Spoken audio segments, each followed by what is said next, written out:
Tantor Audio presents Suffer the Children, a novel of terror, by Craig Dilouie, narrated by R.C. Bray. The good mother knows what her children will eat. Akan Proverb. Part 1. We All Fall Down. 1. Joan. 23 hours before Herod event. The children were driving Joan Cooper bananas. 1 meltdown, 2 spills, 3 timeouts, and counting. 97 minutes until her home-based daycare closed for the weekend, and she'd have just her own kids to manage. Megan assumed a commanding pose. "You have to share. But this one is mine," whined Josh. Joan had just set a box filled with reject plastic lens eyeglasses, a donation from a local lenscrafters, on the floor for the kids to play with. Dylan and Danielle put on oversized black frames and made faces at each other. The room filled with hysterical laughter. Then Josh snatched the green pair. Megan wanted them. "Be nice to people," the girl shouted, hands on hips. Joan thought the gesture seemed familiar. Her 4-year-old daughter, she realized, was imitating her own style of scolding. Josh was close to tears from her nagging. "I want to wear it." "Megan, wait your turn," Joan said, using the warning voice. "But I had it first." Joan picked the funniest pair out of the box, big and red and round, and put them on. "So how do I look?" She held out her hand to shake. "Hi, nice to meet you. I'm Mommy." Megan laughed. Then Josh ruined it. "My glasses," he said, walking away in a huff. Megan stared at her mother in a mute appeal for justice. Her chin wobbled. In a moment she would wail full throttle, and Joan would scoop her up and let her cry it out into her shoulder. Half the time, Joan walked around with dried snot on her shirt. "Here, Megan, you can play with these until Josh is done," she said. She took off the red glasses and waved them. "Play nice for the next half hour, and I'll give everybody a piece of gum." "Gum!" Megan crowed. The other children eyed Joan. They wanted in on the action. She repeated her offer, and the kids all cheered. "Half an hour, though," she repeated. "Playing nice." "Me too, right, Joni?" said Josh, who had dietary restrictions. "That's right, buddy." "I love Double Bubble," Megan announced. "It's my favorite." Joan smiled. Where discipline and distraction failed, bribery won out every time. It was her last resort, the Alamo of parenting. She'd launched her daycare 3 months ago, inspired by an article that said stay-at-home moms didn't count in the gross national product because they didn't get paid. Sell some cigarettes and pesticides, that counted. Chop down a rainforest, bully for you too. Raise 2 kids in a loving home 24/7 and watch them grow up one day at a time, though, it didn't count one bit. It pissed her off. Joan had never thought of doing anything else but what she did. It wasn't about finances or lack of child care options. She had always wanted to be a mom and housewife. She'd grown up with a mother who'd poured all she had into parenting. She wanted the same fulfillment, the same sense of satisfaction. It sure as hell had value. Her 8-year-old, Nate, attended school all day, leaving her with Megan. She'd figured, why not watch over a few more kids and get paid to do it? Only it had turned out to be a hell of a lot more work than she'd anticipated. After 3 months, Joan was still learning the ropes. And her dreams of how they were going to spend the money were turning out to be just that, dreams. No sooner did she get paid than the money bled away on all the little things. Hockey equipment for Nate, a new outfit for Megan, dinners out at Denny's. Her friends asked her how she could handle 4 children every day. The simple answer was she had no choice. She'd signed up for it and wasn't about to back out now. She also loved it, though she often was too busy to realize this fact. The front door flew open. Joan felt a gust of cold air. Nate trudged into the house, stomping snow off his boots. Home again, jiggity-jig, he said, and roared, Mom! I'm right here, Joan sang. He shrugged his jacket onto the floor. I'm hungry, Mom. We'll be eating supper as soon as your father gets home. Nate sat on the floor and pulled off his boots. But I'm really hungry now. Mommy said I could have double bubble if I'm good, Megan bragged. Nate stopped and looked at his mom hopefully. Can I have some gum? You can have a peanut butter sandwich, Joan told him. Ah! She eyed the playing kids like an engineer looking for cracks in a dam, and judged it safe to leave them alone for a few minutes.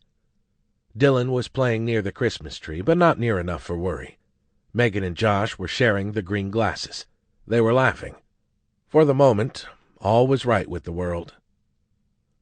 Outside the big picture windows, her small suburban corner of Lansdowne, Michigan, white with snow, was already dimming to gray. Soon the windows would be black with night, and she'd feel closed in. Damn, another day gone in a blur. One thing at a time, she reminded herself. She made a mental note to plug in the tree. Come on, Mom, Nate called as he headed into the kitchen. He'd taken off his winter hat and put on his favorite, a Little League cap emblazoned with its Giants team logo. Joan sighed as she followed. The drawings the kids made that morning still cluttered the kitchen table. It was easy to spot Josh's. He was into monsters now. A giant black thing devoured a burning city skyline one building at a time. The Wiggles played in the background on the CD player, a song she'd heard countless times and knew by heart. She spread some peanut butter on a slice of bread and poured a glass of milk. Nate crammed the sandwich into his mouth and said, No school tomorrow. Yeah, thank God it's Friday, Joan said. She glanced at his hat, considering another battle to get him to take it off inside the house. He caught her looking and pulled it lower over his eyes. Are we still going skating tomorrow? He asked. We're going to Sandy's birthday party at the park. She noticed the unread newspaper on the counter as she put the bread away. The thrilling world of Spy Master called to her from the movie listings. It was coming out this weekend. She needed a break. If she could talk Doug into taking over with the kids for the party, she'd sneak away for a matinee showing with her friend Coral. Yeah, but it's a skating party, Mom. I stand corrected. Her daughter's voice. Mommy! Mommy, come quick! Joan raced into the living room. What? The kids looked at her with wide, watery eyes and pointed at the Christmas tree. She'd been ready to give up this year and get a fake, but Doug had insisted on a real one with all the trimmings. He'd had it rough growing up, and always wanted his kids to have everything. It looked majestic and prosperous, heavy with ornaments and garland. All it needed were presents. Once plugged in, the house would feel warm and cheerful, like the holidays. Josh lay on the floor under its branches, writhing and clutching his stomach. Ramona. 23 hours before Herod event. Ramona Fox was terrified. The man she intended to terminate this afternoon had just entered her office. Tall, handsome, and dressed in a well-tailored gray suit, Ross Kelly looked like a CEO, though all he really did was handle employee insurance. As an HR manager, Ramona knew how to handle a termination. One small problem, she'd never actually fired anybody. She'd sat in on enough terminations to learn firsthand it was a confrontation, and she hated confrontation at work. The superstore chain's employees generally bought into the perception that she was on their side, which allowed her to mediate their conflicts with the company. This time was different. Ross worked directly for her, and today would be his last day with the company. "You wanted to see me?" he asked. "Yes," Ramona said, her mouth dry. "Close the door and have a seat, please." She considered her inability to bring him around a failure on her part, but he'd simply given up. Ross was a great guy, but most days he just stared at his computer and did the bare minimum. It was typical behavior among people who knew they were facing termination. They drew a check for as long as they could while doing as little as possible. "The only reason he lasted as long as he did is because you have a little crush on him," she thought, and scolded herself. That wasn't fair. Nothing about this was personal. For the entire week, Ramona had mentally prepared for this meeting. She'd spent a lot of time this morning fussing over how she looked and put on her blue suit for the occasion. More nervous than if it were a date, she wanted everything to be perfect. Ross sat in the chair across from her wearing a curious smile. Ramona's heart pounded so hard she wondered if he could hear it. "Get right to it," she told herself. "You know the saying, hire slow, fire fast." "I'm sorry, Ross, but this isn't working out. The company is letting you go." He blinked in surprise. "Really? Why?" She paused, pleased with the way she'd broken the ice. Her tone sounded strong but neutral. She felt poised and confident. The meeting was off to the right start. "The company values—" Her cell phone rang. Only a few people had this number, including Joan Cooper, and Joan wouldn't call unless it was an emergency. "Oh, God, Josh." "I'm so sorry," Ramona said, her face reddening. I have to take this." "Are you serious?" Ramona politely raised a hand to Ross and turned her chair away from him for privacy. "Ramona Fox," she said. "Ramona, it's Joan Cooper. I wanted to let you know Josh is pretty sick right now." "His stomach?" "Yes, it's as if—" "Is he in pain?" "Yes, but it's—" "I'll be right there," Ramona said, and terminated the call. Minutes later, she hurried across the frozen parking lot to her car.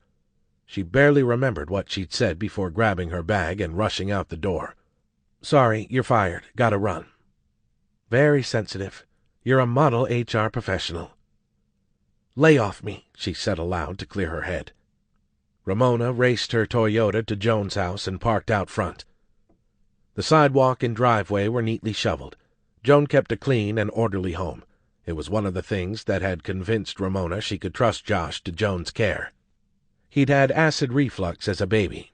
He'd refused to eat, and this spiraled into a series of allergies, digestive issues, and food aversions. One of his biggest problems was gluten intolerance. When he ate anything made with wheat, his immune system reacted violently, damaging his small intestine and preventing it from absorbing nutrition from food. It also gave him the runs and one hell of a gut ache. Josh had eaten something today he shouldn't have, Ramona was sure of it. Something she'd explicitly told Joan he couldn't eat. She practically ran to the front door, seeing red. When it came to her son, Ramona had no problem with confrontation. A worried Joan opened the door. Ramona was struck again by the contrast between them. While she herself was tall and thin and pale, with long red hair, Joan was big and curvy, dressed in jeans and a blue and gray Lions sweatshirt. Her cheeks were flushed from chasing kids around all day. "He's doing fine now," Joan said. "Where is he?" Josh approached meekly, gazing at his feet. Ramona's heart went out to her pale, scrawny boy with his beautiful, sensitive face. Behind him, the other kids clutched each other and watched, excited and a little scared by his getting sick. "Ramona, I'm so sorry," Joan said. "Sorry, Mommy," Josh echoed. Ramona knelt and felt his forehead to see if he had a fever. "How are you feeling?" "My tummy doesn't hurt anymore." "Did you go to the bathroom?" "Uh-huh, yeah." "Was it hard or runny?" "Runny." "Was there any red in it?" Josh shook his head. "No." He seemed fine now, but his tongue was bright red. Ramona had never seen that before. It was alarming. What did it mean? "Do you want to come in?" Joan asked. "I can make some coffee." "I'm taking him home," said Ramona.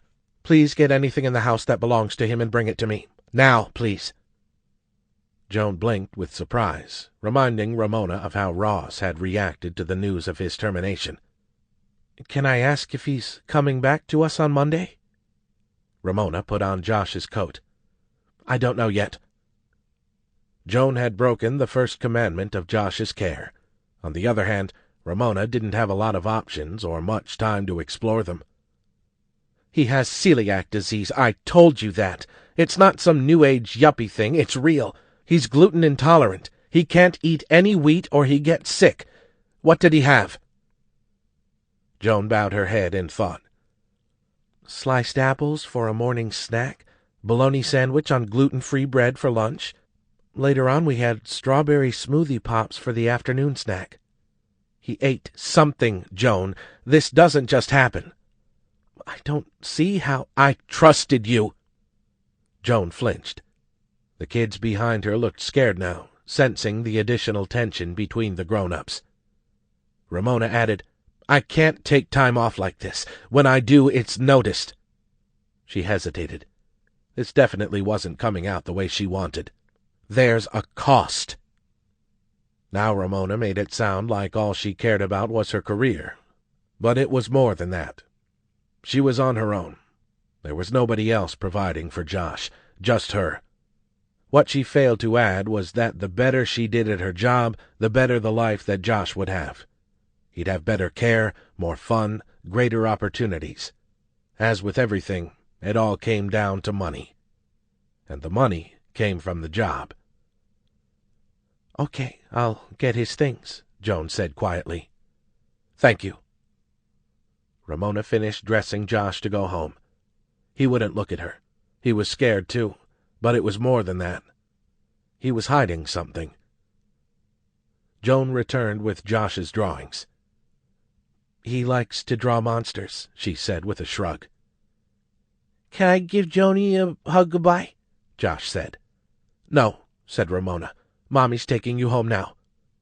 I am sorry, Ramona, Joan said. Please call me whenever you can. She crouched in front of Josh and smiled. Bye, Josh. Hope you feel better. Ramona took his hand and pulled him to the car. She buckled him into his car seat in the back while he wept and clutched his drawings. Josh, please stop crying. I don't want Mommy to be mad at Joni, he wailed. Okay, Josh, but first, tell me, what did you eat? I promise I won't get mad. Josh let out another sob. I ate the Play-Doh. What? We made it out of salt and flour and some other stuff. Joni said it was safe. We put stuff in it to make different colors, then we played with it. And it looked so yummy you ate some. Yeah. I'm sorry, Mommy. Food coloring. That's why his tongue was red. He said, Joni said it was extra safe to play with, but we shouldn't try to eat it because it tasted bad. She was right. It tasted really bad. It was really salty. An innocent mistake. Ramona sighed and looked back at the house. The front door with its plastic wreath was closed. The family Christmas tree sparkled in the window.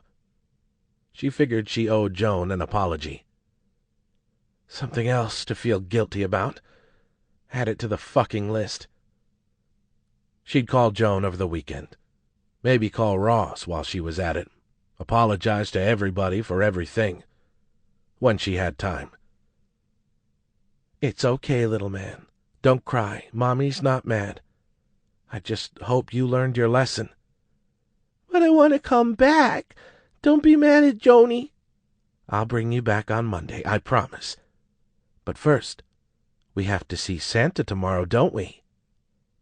Josh perked up a little. Santa at the mall? That's right. She got into the driver's seat and eyed him in the rear view. I love you, little man. She couldn't hide the exasperation in her voice. I really do. Are those your new drawings? Can Mommy see them? She took the sheets of construction paper and rested them on the wheel. As Josh approached the age of 5, his drawings had gone from crude stick figures to highly detailed renderings. He insisted his mother tape every drawing to the refrigerator door, and when that space ran out, the walls of his room. Praising his artwork always cheered him up. But these new ones were disturbing.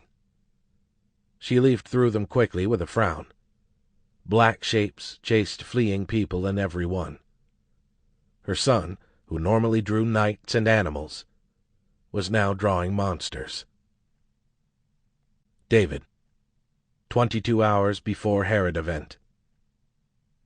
David Harris listened to Shannon Donegal's life story, scribbling notes into her file while ignoring the dull ache in his leg. She was 18, beautiful, and glowing with robust health. In 3 months she would bring another life into the world, a baby boy she was calling Liam. David held a license as a pediatrician, not an obstetrician. He treated children, not pregnant women. When he'd returned to work after the accident, however, he'd started offering free 1-hour prenatal consultations to rebuild his patient base. He considered it an investment. He was beginning to feel hopeful about the future for the first time in a year. Not a lot, but enough to make an extra effort to restore his practice to what it once had been.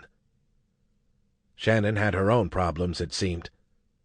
Valedictorian of her class, she'd earned a scholarship to attend George Washington University in the fall, where she would have studied international relations. Instead, at a graduation party, she'd had sex with her boyfriend Phil, who, despite being the football team's star running back, had no scholarship or real plans. He'd seemed destined to remain stuck here in Lansdowne, while Shannon went off to bigger and better things. 2 missed menstrual periods later, however, she discovered she was having a baby she wanted, but Phil didn't. Now it was Shannon who seemed destined to remain in Lansdowne, while Phil had left town as fast as his feet could take him. Little of this story proved relevant in any medical sense, but David listened with polite interest, reminding himself to take his time and make a good impression. He steered the conversation back to her and the baby's health. Did she smoke? Who was her obstetrician? Were there any health issues she was concerned about? No health issues, it turned out, just questions. Should I breastfeed or go with formula? I recommend breastfeeding for at least 6 months. A year is even better. Breastfeeding can prevent allergies and protect the baby from a number of infections and chronic conditions. So Liam and I would pretty much be breastfeeding all day and night, right? What's the term? Glued at the boob? I mean, isn't that the trade-off? To an extent, but not all the time. My wife used a breast pump to store milk, which I fed to our boy in a bottle once per night. That gave her some uninterrupted sleep. I'd hug little Paul as he cried against my chest in the boy's warm, dark room, swaying side to side on my feet and shushing him to get him to return to sleep. A file drawer slammed shut in the reception area outside his office. Nadine, going about her work and likely eavesdropping. He cleared his throat, forgetting where he was for a moment. "Oh, yeah, I will definitely be exploring that," Shannon said. "Phil's gone, but I will have help." She wrote it down on her notebook. "What about circumcision?" There are health arguments on both sides of that question. Although the percentages are low for any risks, it's really a personal decision. Shannon winced. "Doesn't it hurt?" A topical cream or some other anesthetic is used. "What did you and your wife do?" David suppressed a frown. He didn't like to talk about his personal life with his patients, although he'd brought it up. "I'm circumcised, and I wanted Paul to look like me. When I realized that was the only reason we were going to do it, we decided against it." "What about shots?" Shannon said. "Did you immunize him?" "Of course we did." "Some people say it can cause autism." "Studies have shown no link. As a doctor, I rely on empirical evidence. What I can say is if your child is not immunized, he risks contracting a deadly disease." "What about the disease itself? You can get measles from the vaccine, right?" "Not really. The odds of something like that happening are very small. Your baby would already have to have a severely compromised immune system for such a thing to be likely. Again, such a thing is very rare." Shannon sighed. "Okay. I like your questions. You came well prepared." I am really, really scared." He smiled. She was utterly adorable and far too innocent. "You should be. It's a very serious thing to bring a life into the world." "Then please give me some advice as a father, not as a doctor. What's the most important thing you've learned?" "You don't need personal advice from me. Did you have any other medical questions?" "Come on, doctor. Please. Just one thing. Consider it a question of supreme importance to my mental health." She held up her notebook and showed him a page filled with her neat handwriting. "Look, I'm keeping a diary of good advice from everybody I know." "All right. Well, not to be flippant about it, but my advice is to be careful about soliciting too much advice. No matter how much advice you get about things like keeping your child happy, no one will know your child better than you will. Trust yourself." "Wow, I like that," she said. She wrote it down in her notebook. "Thanks, doctor. There are just so many things to deal with." He remembered holding Paul and thinking, "Don't grow up, baby boy. Stay just like this forever." Millions of women have done it before you, most of them under very primitive conditions. Take it one day at a time, and you'll be fine. "One day at a time, huh?" She smiled. "That's going to be my mantra every time I think about all those diapers I'm going to have to change." And when it's your child, you don't care about those things. The fluids, smells, crying at all hours of the night. His eyes stung, and he turned to stare out the window. Snow fluttered onto the parking lot. "None of it matters, because you love this tiny thing with every atom in your body. The biggest problem every parent has is it goes by too fast. Cherish every minute you have with your child." Shannon's eyes welled up with tears. "Oh, my God." He tried to smile. "Sorry about that." "No, it's really beautiful." She sniffed and fanned herself with her hand. "Do you have a photo of Paul?" David picked up a framed picture of his son from his desk and handed it to her. In it, Paul grinned and held a Tonka truck over his head like a trophy. "What a cutie. What do you do for daycare? Does your wife stay home, if you don't mind me asking?"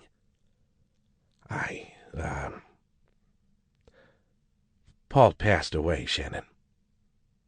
The girl slapped her hand over her mouth. "Oh, my God." "Almost a year ago. There was an accident." She stared at the photo. Tears welled in her eyes. "I am so sorry." "No, I'm the one who should apologize. You came here for medical advice, not to become upset." He cursed his stupidity. The idea of death was infectious. It wouldn't take long for Shannon, her body raging with hormones, to imagine her own child dying.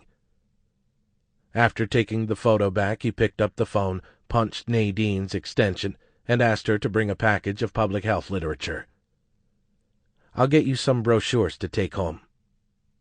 "I was judging you in my head, wondering why you don't smile," she said. "You looked so grim. I had no idea this happened. I am such an idiot." "Not at all." He opened a drawer and produced a box of tissues. "Can I ask what happened?" Blinding light filled the car and winked into dark just before the boom. It was... The world spun, and glass shards splashed up the windshield. "Dr. Harris," a familiar voice said.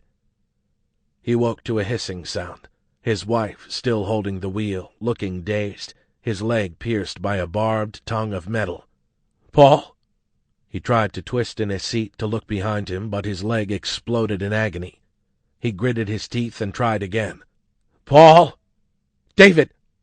He looked up in surprise. Nadine stood in the doorway of his office. She entered and slapped a handful of brochures onto the desk, glaring at him before turning to Shannon. "What happened to the doctor is none of your concern," Nadine said. "It's a private matter." She turned on her heel and stormed out of the office. "I'm really sorry," David said, reddening. "She shouldn't have said that to you." Sample complete. Ready to continue?